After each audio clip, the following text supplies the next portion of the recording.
Tell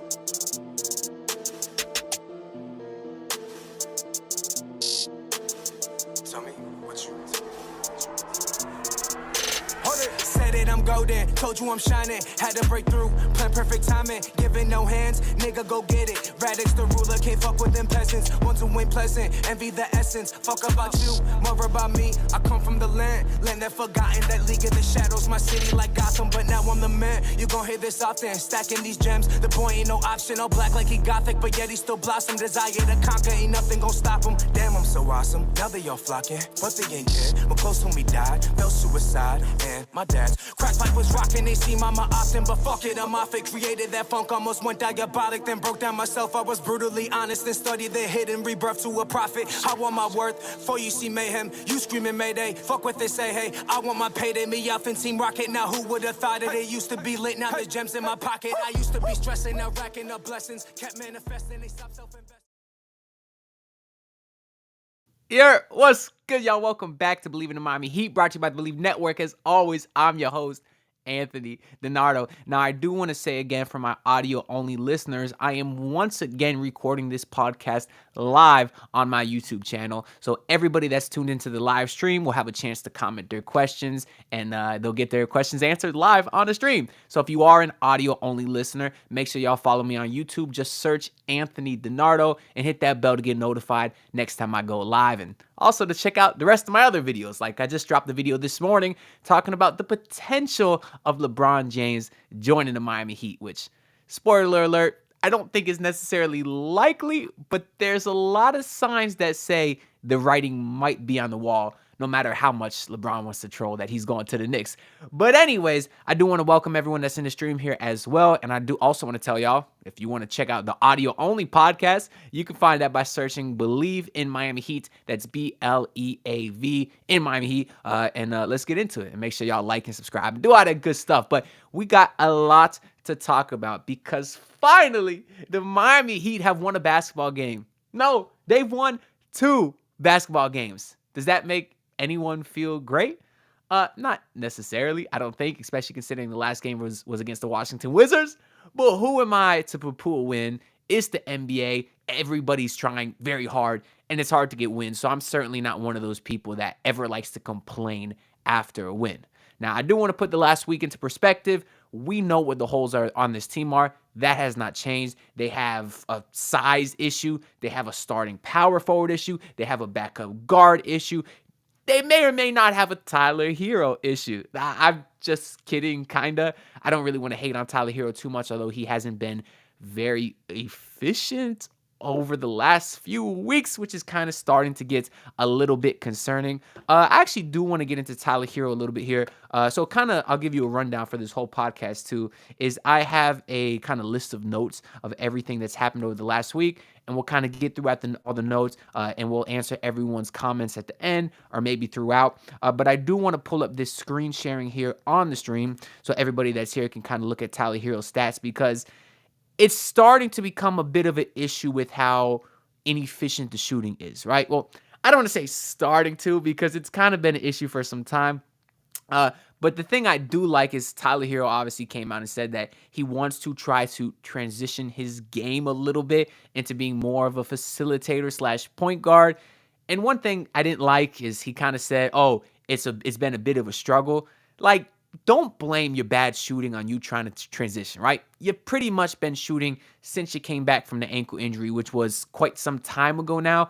So I don't really want to blame that on you transitioning into a new role. And also Tyler Herro talked about making sacrifice, but it seems like the one sacrifice that he might not be willing to do is come off the bench. Now, we don't know if Spoelstra ever asked him to do that, but we do know that Tyler Herro has said multiple times over the last several years that he does prefer to be in the starting lineup. And, it's easy to believe that that hasn't changed, right? But if we look at Tyler Herro's last few games here, we can just start back. Let's pick a date. Since his last very good game, he was 10-19 versus the Atlanta Hawks, and that was on January 19th, okay? And if we look at the 7 games since, Tyler Herro is his numbers in that span are 16 points per game. He does have 4 rebounds, 4 assists, and he's shooting 38% from the field and still 40% from 3. So let me make one thing very clear. From the three-point line, he is having a hell of a shooting season from the three-point line. But the fact that you're under 40% from the field and you're talking a larger sample size, that's a bit concerning. Now, that's only a 7-game sample size, I guess. So let's go all the way back to the beginning of the year in 2024. And his numbers in 2024 looks like Tyler Herro is averaging 18 points a night on under 40% from the field and 39% from three.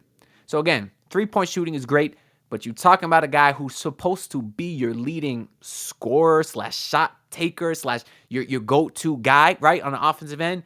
18 points per game, under 40% of the field is not going to cut it. And now you're talking about over a month sample size. That's starting to become an issue. Regardless, I do want to give Tyler Herro some credit for being a better playmaker over the last couple games. He did have the 8 rebounds, 8 assists the game before that. And last game, I think he only had 5 assists. But he seems like he's making more of a concerted effort to pass the ball more. Maybe look for Bam in the pick and roll slightly more. But it's something I still want to see Tyler Herro improve on a little bit. It hasn't been that much better for Terry Rozier, who's also shooting wildly inefficient. We'll switch back over to the screen share here on this side. And let's go ahead and look up Terry Rozier's stats, because I think last game he was like 3 for... It wasn't 3 for 19, was it? Was it that bad? It sure seemed like it. Now, Terry Rozier also has been a very good playmaker. I like what I've seen on the defensive end, but we got him on this team because he can't be a bucket. That's what we're going to really need from him. And I also want to preface all this by saying I'm not concerned about him. It's still relatively early, but we're tiptoeing on the line of when we should be concerned or not. Every broadcast, Eric Reed has kind of said, oh, it's still early, give Rozier a chance, don't write him off. But when do we get to write him off? When do we get to get annoyed at his play? Because his numbers since coming here are terrible. We'll go ahead and look at these 6 games since Terry Rozier joined the Miami Heat, in which he's averaging 10 points a night, shooting 30% from the field, 31% if you round up, and that's 26% from 3. That's not going to cut it. And I'm not mad at Terry Rozier. The struggles they've had, they've lost the first few games with him. Those are not his fault. Overall, he plays a very minute factor in the blame of this Heat team and their recent struggles, right? But I do want to say that we can't just look past his terrible shooting. I really, really like to see him turn it around.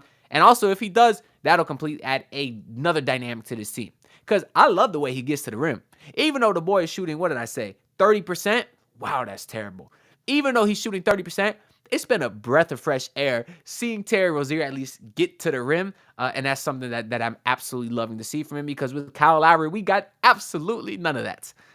Anyways, let's talk about maybe some more, well, I was going to say some more positive, but I do see that the first point I got here is actually about the game versus the Phoenix Suns. So the Miami Heat, of course, lost to the Phoenix Suns. I don't remember having any specific notes about that, but the note I do have after that is when the Miami Heat had their team meeting. It wasn't really a players only meeting. That's what you kind of see a lot of times when guys are, when you think your team has like actual issues. They kind of kick all the coaching staff out and they say, guys, what's wrong with us?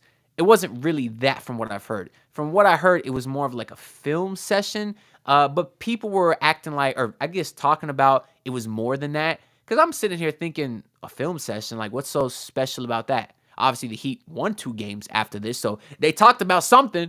But at the time, I was thinking, what's the big deal, right? Like, don't they always have film sessions? But you've heard a lot of guys come out and say that. I think Caleb Martin said everyone was very vulnerable.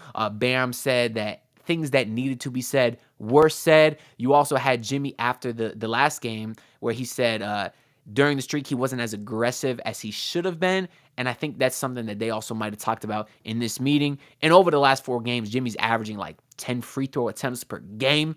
So obviously he has his aggressiveness back. I don't want to be like everyone else that says, oh, it's time for Jimmy Butler to start caring again. Because no, he starts caring when the playoffs start. Last year, we didn't see Jimmy Butler try until literally the playoffs started. So I think Jimmy's just doing a better job now picking and choosing his spots when to try, because he understands if you miss the playoffs, what good is it having playoff Jimmy, right? But I do like what I've been seeing from Jimmy Butler lately, and they need it. I wish he would have started a couple games sooner than he did, but I'm not going to complain too much. The next bullet point that I got here is that Jaime Jaquez Jr. is a rising star. very nice to see him get some recognition. Obviously, he's having an incredible season. This is the first, or I guess last month is the first month that he did not win Player of the Month. That went to Brandon Miller of the Charlotte Hornets, who has been playing phenomenal. But that's obviously because Jaime Jaquez's role has been slightly declined since Jimmy Butler came back. It's unfortunate because I loved what Jaime Jaquez was doing as far as being an isolation scorer. I felt like he was so damn efficient when they gave him the ball and got out of his way or gave him space, cleared the floor for him, let him go to work in the post, and you haven't really seen him get those opportunities since Jimmy Butler came back. Obviously, that's the case. Somebody's going to have to sacrifice, but I hope they can find a way to maybe get him more involved because he is so talented on the offensive end, and his time will come. He's young. I get it. But I want to see my guy get a few post touches a game, Spo. I know you're not running plays for Jaime Jaquez, Spo, but you should. Can my guy get a couple post touches? Yeah, I love the footwork. That's not news here. But also, as far as the actual rising stars, because we'll talk about Bam. Shout out to Bam making his third All-Star appearance, too. I don't care at all about the All-Star game or the Rising Stars. Now, I'll be watching because I watch every year. It's fun to watch. Sometimes I support my guys. But as far as being one of those fans that's obsessed with voting, oh, today is 3X votes day, go vote. Or, Heat fans, you got to do better. Miles Turner has more votes than Bam and this and that. And Heat fans get all outraged. I don't care about that. People are like, oh, how did... Who the hell made the All-Star team over Jimmy? I don't even remember because I don't care. But you had Heat fans mad about that too. Jimmy Butler don't want to be in the All-Star game. So if he don't care about the All-Star game, why would I care about the All-Star game? And I'll say when Bam was young, he made the All-Star team his third year in the league. That was fun. I was rooting for him. I was voted for him. But now this team has championship aspirations. I don't care about the All-Star game. I'm happy for those guys. I want them to make the Hall of Fame. Stacking up these All-Star appearances is very good for Bam's legacy when it comes to his time to make the Hall of Fame, which I think he's certainly on trajectory for that, right? Obviously, a couple Defensive Player of the Year, championships would help, but that's the point. I want to win a championship. The way this team has been very far in the playoffs, year after year after year, there's more important things than making the All-Star game. So if that's your thing, good for you. I'm not ragging on anybody for doing something that they enjoy. That's just not something that I care about, truthfully. But also shout out to Bam because some other news we got this week, which absolutely shocked me, is Bam Adebayo is now the 5th leading scorer in Heat history. That just surprised me because, one, he's young. I guess he's been here since when D. Wade was still here. So you talking what? Bam's been here, 5 or 6 years now? This is in year 7 for Bam. Anyway, 6 or 7 years. So that's quite some time. But when he started his career, the first couple years, he really wasn't a scorer, right? He was more of a rim runner, a lob threat type of guy. So he's really only had a few seasons as the guy or one of the guys. So for him to be 5th in Heat scoring, that kind of caught me by surprise. The top 4 you got is D. Wade at 21,000. You got Alonzo Mourning at 9,500. Glenn Rice at 9.2K. And then you got LeBron at 7.9K. And then there's Bam at 6.9K. With Chris Bosh rounding him out just a few points behind Bam. So Bam Adebayo is only 1,000 points behind LeBron. So when it's all said and done, he'll very likely pass him too. If Bam will be here for a long time, which I can't see him going nowhere. You have these crazy trades that all these national pundits be putting out of, oh, send Bam for this guy and this guy. They don't get it. Bam Adebayo will never be traded from the Miami Heat. Now, will he walk in free agency if things don't go well? Who knows? I don't know where Bam's mind is at. I know he has a lot of friends, and so far he hasn't been able to get any of those friends over here. He's very close with KD. KD went elsewhere. Very close with Bradley Beal. He went elsewhere. Very close with Donovan Mitchell. He went elsewhere. How much of that is the front office's fault? Probably most of it. And probably none of it is Bam's fault, actually. But the point is, if the front office can't get any of Bam's guys here, maybe Bam leaves one day and goes elsewhere. But that's not something I want to talk about because right now the Miami Heat have had more success than all those other teams. So I think it'd be kind of stupid for Bam to leave if he wants a championship one day, which I'm sure he does. But regardless, shout out to Bam Adebayo making the All-Star game and becoming 5th in leading scoring all time. I also want to talk about Terry Rozier. Came out this week and said that the vibes were just off when the Heat were in their midst of their losing streak. He basically came out and said that while in Charlotte, losing was kind of expected. And maybe when they got some losses, people weren't as down as they should be, I guess. And once he got to Miami, he could see how maybe chaotic or depressing things were. Basically just saying that it was nice being with an organization that's not used to losing like that. Some people took that as a slight to Charlotte. I saw some Charlotte fans that were kind of mad at that. But the way that I look at it, he's not, it's true. When you have a team that has championship aspirations and a team that doesn't, obviously losing, the vibes are going to be different. And I did like to hear that the vibes were off when the Heat were losing, because it meant that they care. That's something that we compared about the last few seasons, or we talked about, where is this the worst stretch, when the Heat were on the losing streak, that the Heat have had in the last few seasons? And people were talking about, when Spo and Jimmy were fighting, might have been worse. But something people said to counterpoint that is that showed that the Heat care. And we didn't see too much of that on the court during this losing streak that shows that the Heat care. So we were wondering if they do. But obviously they had that team meeting, showed that they care, and they've had two relatively nice performances since. You had the game versus the Kings, which was an ultimate feel-good game. The Kings are a very good team, and I think the Heat ended up finishing with like 38 assists on 42 shots, because the official scoring took away 2 assists. It was 40 assists, but still, 38 assists on 42 shots is phenomenal. That is insane. Are you kidding me? It makes me wonder why they can't always do that. I'm not saying have 90% of your shots assisted, but why can't they always look cohesive? Do they need some sort of team meeting to air it all out, just to perform like that? I don't know. But what I do know is 5 years into a build with majority the same roster and the same core, things do start to get a little stale. And I think that's something that we've been seeing. And that's why I hope they do make an additional move at the trade deadline to shake things up even more. We even heard about last season, adding Kevin Love was enough to kind of get their juices going again. About the lead us Kevin chant that they do. And we've heard plenty of guys talk about how just Kevin Love's insertion into the locker room has done wonders for this team. I like Terry Rozier. I think he will help a lot. There's a lot of fit concerns there in that starting lineup. But I'm hoping something like that. I'm hoping something gets addressed either in the trade deadline or with Spoelstra's rotations, because I know we talked about Tyler a little bit earlier, but I still am on the bench Tyler Herro train, especially when Duncan Robinson comes back. We should talk about him because he's been in concussion protocol. I think that's a football term, but he's had a concussion. He's missed the last few games. I don't know when he got hit, but I'm sure he'll be all right in due time. I do think he's going to miss the game versus the Clippers, but when he does come back, I think I want him in the starting lineup. We're not going to see it, but I'm on that train still. He's having an amazing season, and his numbers in the starting lineup are much better than when they were coming off the bench. And if Tyler Herro is going to be that inefficient to start the game, why not put him off the bench and see if he could rekindle that magic that he had a few years ago when he won Sixth Man of the Year? Because it's not like Terry Rozier can't facilitate. Terry Rozier has also been a great facilitator since he's joined the Miami Heat.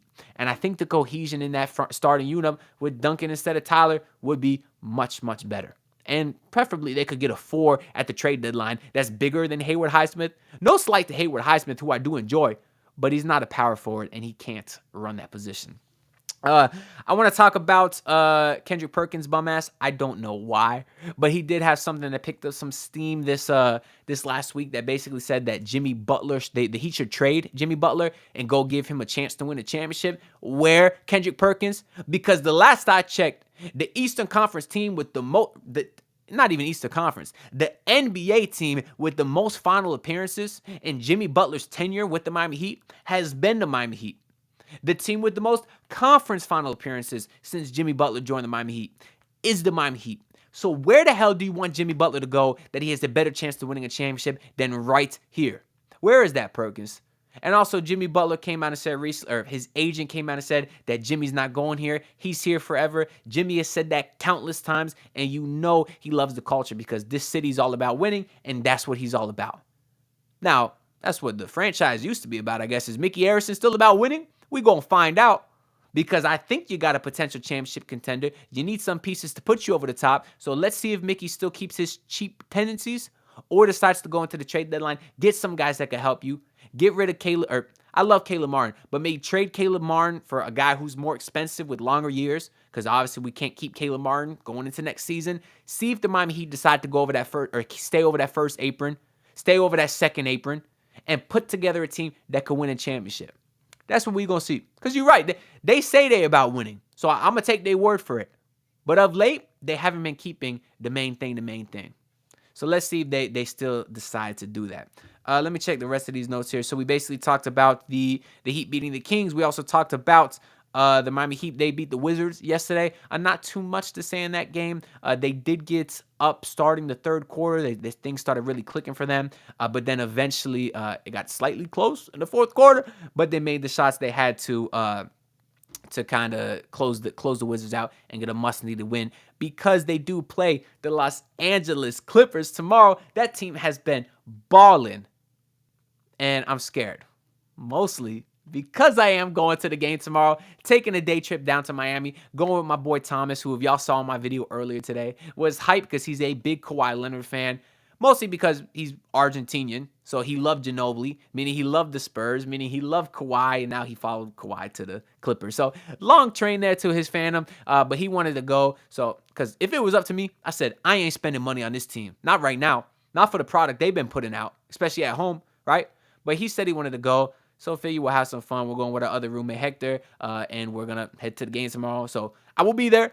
Hopefully I didn't waste my money on that game, but I'm not feeling confident. I'm not going to lie to you, but it'll be a good time hanging out with them. So I used to vlog at all the games I went to. If y'all ain't never seen, I had some vlogs of I think I got 4 up. They're very funny. They're some of my most popular videos, but it's a lot of work. I might just want to enjoy the game tomorrow and not have to film and do all that, but we'll see. Potential Heat vs. Clippers vlog coming out tomorrow. But that team's been playing awesome. So it'll be a huge measuring stick for the Miami Heat to see if they are actually back, if they are actually turning around, is the title of this podcast, I believe we'll say. And we'll see, because that team's offensive firepower is ridiculous. Kawhi Leonard is playing out of his mind right now. Don't get it twisted. Come playoff time, that team don't scare me. If that team was to somehow make it to the NBA Finals, they don't scare me. Paul George, choker. James Harden, choker. Kawhi Leonard, amazing, but can't stay healthy. That team does not scare me. But I do want to beat them tomorrow. And I like our chances if everyone plays, actually. I changed my mind. You know why? Because we know the Heat only lose to the Clippers if they're missing their whole starting lineup. Well, I think we lost to the Clippers this year with the starting lineup. But y'all remember last year, there was 2 games, Amir Coffey dropped 30 on us, single-handedly took us down. It's a short-handed Clippers team that scares me more, to be honest. So that being said, forget everything I said the last 2 minutes. The Miami Heat are going to bust that ass tomorrow, and I'm going to be in attendance. And it's going to be a good time. I think that's kind of all I got to say about the Miami Heat exactly. For everyone on stream here, make sure y'all get in and leave your comments down below, because I want to be answering any questions that y'all have. So make sure to answer some of y'all questions, because I want to close out the pod with that. But before we get into y'all questions, I want to talk about the some other news in the NBA that we have going on. The first one is I want to touch on LeBron James, who earlier today I dropped the video on the YouTube channel basically talking about if there was any chance LeBron could come to the Heat. So I'll kind of expel on that a little bit, but if y'all want more information, watch the video. So it all started, you had this guy, some Joe Schmo, his name was David Pingalingalingalingilor, something like that, came out and said that LeBron is at the top of the Lakers list to trade this season, and the guy's got some credibility for some other stories, blah, blah, blah. The next day, Rich Paul comes out and says, we're not trading LeBron. LeBron doesn't want to be traded, right? But now you got LeBron being all cryptic on Twitter and with his answers and all this stuff, right? So who knows? Now, typically, LeBron is a very methodical guy who likes to plan his stuff out, go in the offseason, make his mind up in the offseason, decide where he wants to go. But LeBron is 39 years old. Every season, every month counts for the man. And if he thinks that he can't do anything with this Lakers team because they are struggling right now, even though they just beat the Celtics without LeBron and AD, which was crazy. But if he thinks this Lakers team this season can't go anywhere, maybe LeBron does ask to be traded because he doesn't have many more seasons to waste, right? If he did get traded to the Miami Heat, I think this team could compete for a championship right away. So maybe he does ask for a trade. Do I predict it? Do I expect it? No. Truthfully, I don't. But I do think the possibility is there. And he'll end up on whatever team he wants to end up on, right? If it's the Miami Heat could send Tyler Herro, Duncan, and Jovic in a first-round pick to kind of incentivize the Lakers a little bit, right? Is that a trade I would do? Absolutely. If there was a bidding war for LeBron, let's say the Lakers and the Warriors want him, I would give up Jaime Jaquez too. And I know from the comments I was getting earlier, that's not a popular opinion, but adding LeBron James to this Miami Heat team makes him an instant contender. And every single team in the league would be dying to get a 1 or 2 year championship window. And you can't just take that for granted, right? It's very hard to have a championship window. So I'm willing to sacrifice the future for a guaranteed 1 to 2 year championship window. Because I think you could get 2 years with the level that LeBron's playing and the level that Jimmy's playing. I feel comfortable saying you get another couple years with those guys still at superstar status, right? And a lot of fans that say you don't want to mortgage the future, there's no guarantee that with a young core of, let's say, Tyler and Bam, that you ever have a championship window. So why would you risk a what if for a guaranteed right now? And LeBron is positionless. That's what Spoelstra loves. You could put him at 1 through 5, literally. It would hurt the Heat because they'd be losing shooting and Tyler Herro and Duncan Robinson, which is pretty much the only way they could find enough salary to get to LeBron's $47 million. But the Miami Heat literally find shooters off the side of the street. They could go to the local Publix, find a guy who's bagging groceries, sign him to a 10-day, and that guy will shoot 40% in the playoffs. The Miami Heat still have Cole Swider, who would it shock anyone if he shot 40% from 3 in the playoffs? That's what this Heat team does. Or they could go into the buyout market. They could get, I mentioned an Alec Burks or a Doug McDermott or a Reggie Bullock, he played with LeBron on the Lakers a few seasons ago. So there's options out there to find shooters, but you got to get the guy. And at 39 years old, LeBron James is still the guy. We saw him drop 30, 20, and 11 just a week ago versus the Warriors. That's the guy that I want on my team right now, and I think he would make them instant championship contenders, and therefore I'd give him whatever I have to. Now, if there is a bidding war, the Knicks have a lot of picks, but they don't have as many enticing young contracts. They would trade guys like Mitchell Robinson and Evan Fournier. Those obviously aren't as good as Tyler Herro and Nikola Jovic, right? If you want to rebuild, if you're the Lakers, or if you're the Warriors, I'm pretty sure if LeBron went there, he'd want to play with Curry and Clay and his boy Draymond. He'd want to play with his boy Chris Paul. So the only other money they got there is Wiggins, who's a terrible contract at this point because his production has fallen off a cliff.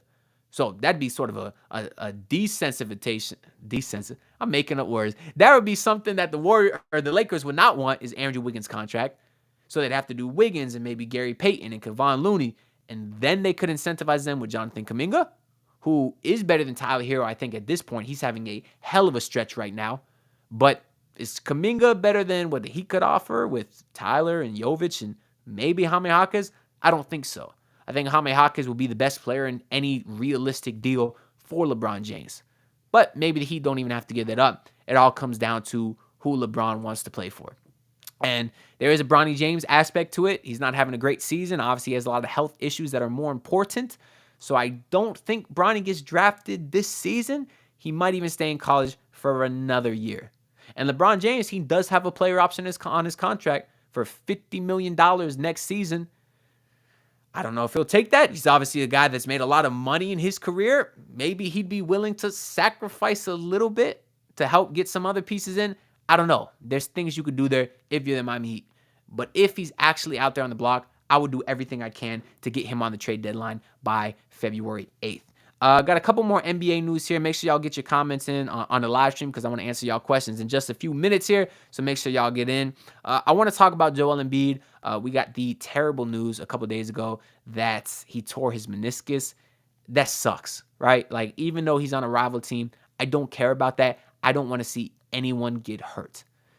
It'll be interesting to see where that team ends up because I think a torn meniscus, I mean, we saw, as I'm pulling up the NBA standings here on the stream, we saw Jalen Ramsey on the Dolphins, I forget when he got hurt, but he didn't come back till December, so he missed at least 4 months, right?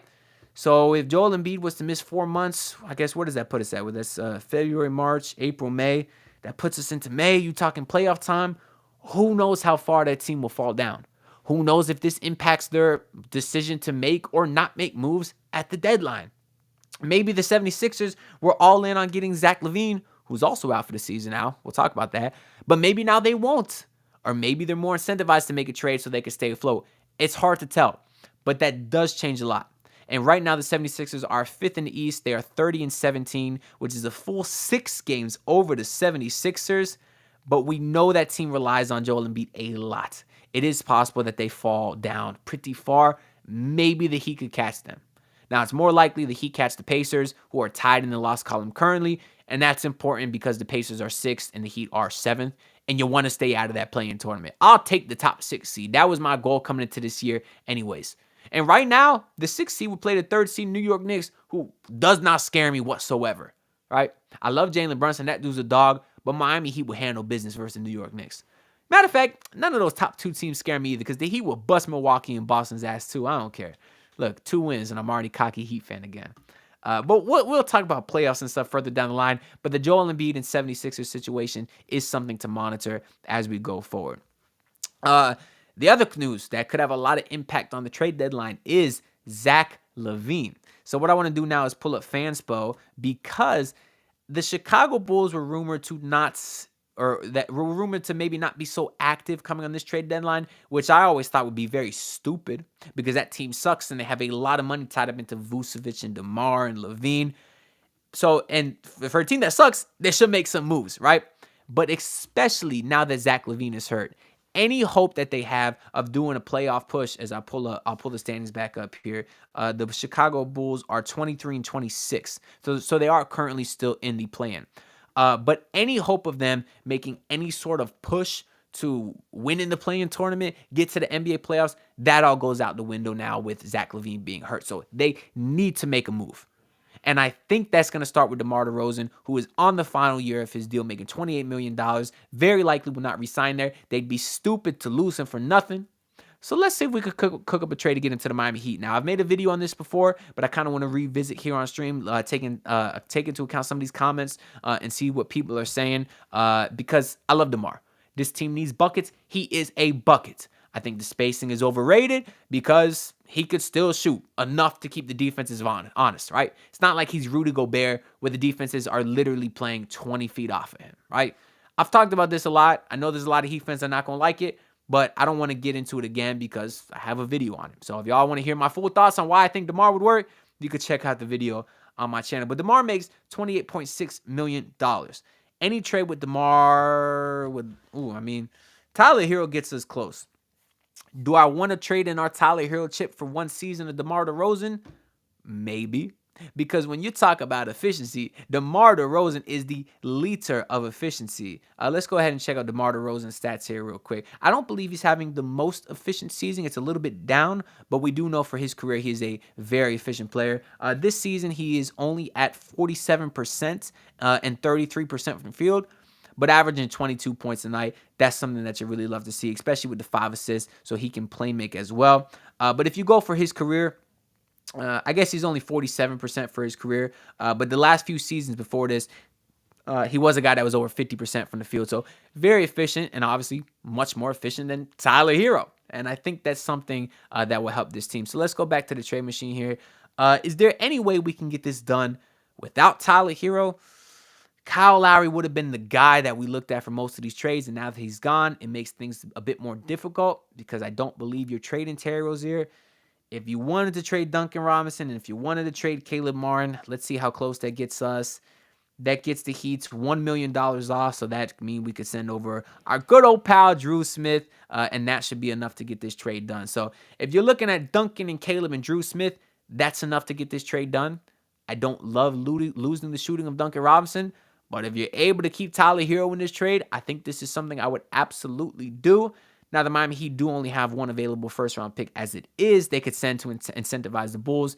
We could unlock a second first-round pick, but that would require additional trade with OKC, which is possible. But for the sake of keeping it simple, we'll just talk about this on this stream here. So, Heat fans, what do you think of this trade right here? I think this is a great trade for the Heat, and I don't think it's something the Bulls would ever consider.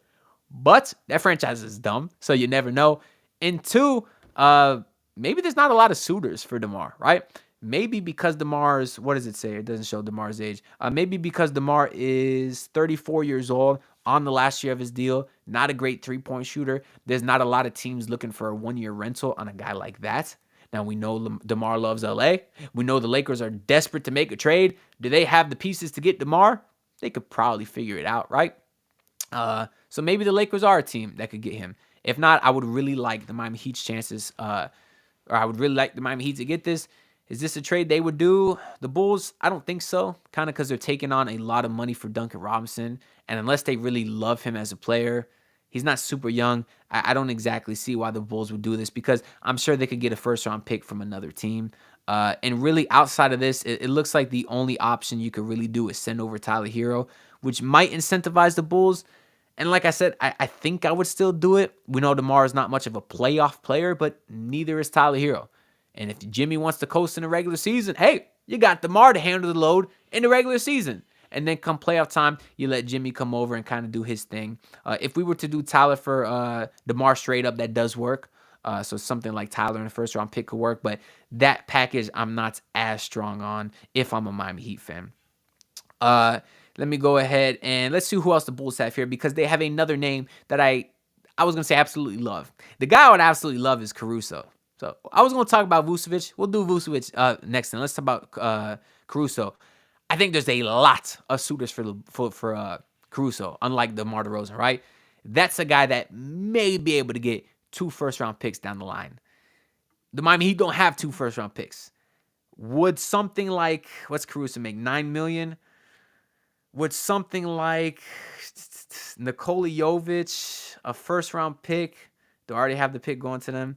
Would something like Nikola Jovic, a first-round pick, and what do we got to make up here? About $6 million. I'd hate to lose Caleb Martin because Caleb Martin was so awesome in the playoffs last year, and we don't exactly know how Caruso will perform. See, I can't do that. I can't give up Caleb for Caruso straight up. What if we were to do Hayward Highsmith? Wow, he makes no money. What if we were to do Thomas Bryant and Hayward Highsmith? See, now we're just playing 2K here. Nothing like this is realistic. Yeah, so something like Thomas Bryant, Jovic, and Highsmith would get the deal done. I don't think that's realistic from either party. So that's why if the Heat were to get Caruso, something that I think makes more sense is to maybe also take on the contract of Nikola Vucevic. Now, I know Bulls fans are dying to get rid of Vucevic as I pull up his stats here on the stream. The reason the Bulls are dying to get rid of him is because he's making a lot of money and he's having a pretty down season. He's averaging 17 points per game, but he's 47% from the field. That's 5% lower than last season. And he's only at 27% from 3, which is like 8 percentage points lower than he was last season. So obviously he's having a bit of a down year, but look right here. Look what I'm highlighting on the stream right here. If y'all are a visual listener or a visual watcher, 10.5 rebounds a night. Vucevic can wake up out of bed and get you double-digit boards, and that's something that the Miami Heat desperately need because we know they're small. And I know Vucevic is not a great defender, but at the end of the day, he's big. The guy can rebound. He's 6'10", 260. You tell me that's not going to help the Miami Heat? And also, he could shoot the 3. Obviously, his numbers this year aren't great. But for his career, he's a 34% three-point shooter. That's fine for his position. That's enough to keep the defense honest. And next to Bam Adebayo, I think it will fit great. So let's go back over here to the trade machine. Let's see if we can cook up something to get Vucevic and Caruso. So now you're talking about a trade where I might feel more comfortable trading Tyler Herro. Yeah, I think you'd have to at this point. Now that might be enough to incentivize the Bulls because Vucevic is a negative contract in the Bulls' eyes. So if they are able to shed his salary, then hey, maybe that's something a lot of teams can't do. And then the Bulls will look at the Miami Heat as sort of a plus there. So let's say the Miami Heat did Tyler Herro. We could still do Nikola Jovic. And let's do where is Jovic on this thing? I think I already moved him. Okay, here it is, Nikola Jovic. And let's say the Heat also send that first round pick. That deal should work, and it does. Is this a lot for that package? Maybe. Maybe now that I'm looking at this, I want to still remove Nikola Jovic. If the Heat can do this deal without Nikola Jovic, I think that's an easy dub. The reason why I think this is more realistic is because, well, the Bulls want 2 first-round picks for Caruso, right? And essentially, to move on from Vucevic's contract, they'd have to attach a first-round pick. So net, considering, Vucevic is attached to Caruso, the Bulls can expect 1 first-round pick in return. But in this trade, they're getting a first-round pick and Tyler Herro. I think that's pretty good value for the Bulls. Also, Tyler Herro is a nice young player that fits their timeline very well. Now, if the Bulls do plan to keep, like, Kobe White and build around him, Kobe White's fit with Tyler Herro isn't great.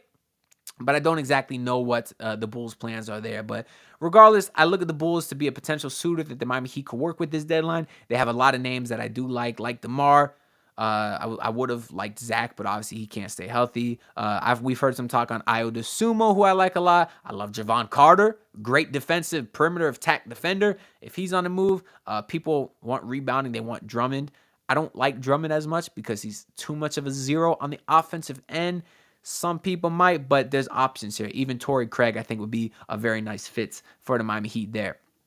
So it's going to be a very interesting February 8th that comes up. That'll be in, I guess, 5 days here. Before I get to these comments here, I want to do a couple shout out here things to look for. So watch my video from earlier today on LeBron James if you're interested on that. Make sure to check out the audio side of this podcast if you're on the stream. If you're on the stream, make sure to check out the video, like and subscribe, do all the good stuff. I was on a Miami Heat roundtable with a couple of my boys. I'll be posting some clips for that eventually. So make sure y'all check that out. Also check out the Basement Sports Network because I'm streaming over there. And now let's see what we got in some of these comments here. Not too many comments today because I'm recording the stream a bit earlier than usual. Maybe a lot of people are busy, but we got my guy Jose Matos, who said retire to 15. Hashtag Mario Chalmers. They ain't retiring number 15, Jose. You know this. Zuban said Jimmy ain't going nowhere. Facts. Jose also said D-Wade retired 2-player with dunks. Anderson Varejao and Kendrick Perkins. That is the beef. See, he's trying to say that Kendrick Perkins got beef with Miami because D-Wade dunked on him. But Kendrick Perkins is funny though, bro. Except he's not funny at all. I should have said stupid. Because one day he's like, those goons from Dade County, ain't no one gonna mess with the goons from Dade County. And the next day he's like, the Miami Heat ain't gonna win this series versus the Boston Celtics. As the Miami Heat bust that ass last year, of course. What else do we got here? We got Jorge Ortiz, who says Miami's an older team. Yes, they made it far in the playoffs the last few years, but teams' legs get old and lose their twitch in a moment, a la the Pistons in 1991. Great point. That's why I'd like to bring in some younger talent. That's part of the reason I love the Terry Rozier trade. We obviously see his fresh legs in effect, especially compared to Kyle Lowry. So it would be nice to make some nicer moves just to maybe get a little bit younger here. Jose Matos is campaigning to also get Gabe Vincent back over here. Gabe Vincent would be the perfect player on this Miami Heat team, but unfortunately he's still old and can't necessarily stay healthy. Is there any other comments here? Let's see. Van Lee says, love that Vucevic trade, my boy. Great value for both sides. Bulls get younger with Herro, and we get a stretch big, and Bam can play the 4. Also, Caruso can cover up for Rozier. That's why I absolutely love it. Now, would I start Alex Caruso? I don't think so, because I do want to start Duncan Robinson just to get some more shooting in there. But maybe in a closing lineup, a closing defensive possession, you could obviously have Caruso in there, get in with Caleb Martin and Hayward Highsmith, Bam and Jimmy. You'd have an amazing closing defensive lineup. And I think Caruso would help cover up a lot of holes, such as the point of attack defense and backup point guard. He'd be an awesome guy for the Miami Heat to get. That's pretty much the only interesting irrelevant comments I guess we got here. We got a few more, but most of them are just some love. I appreciate all the love from the rest of y'all. If you want to really help me out, y'all see the number right up here in the top left corner, 36 subs. Make sure to sub because it helps me a lot. We on the road to 5K subscribers. Turn on those bell notifications so you can get the notifications when I go live next. And I will not see y'all tomorrow after the Heat game because I will be at the Miami Heat game. So I'll see y'all at some point after that. But I appreciate y'all tuning in. So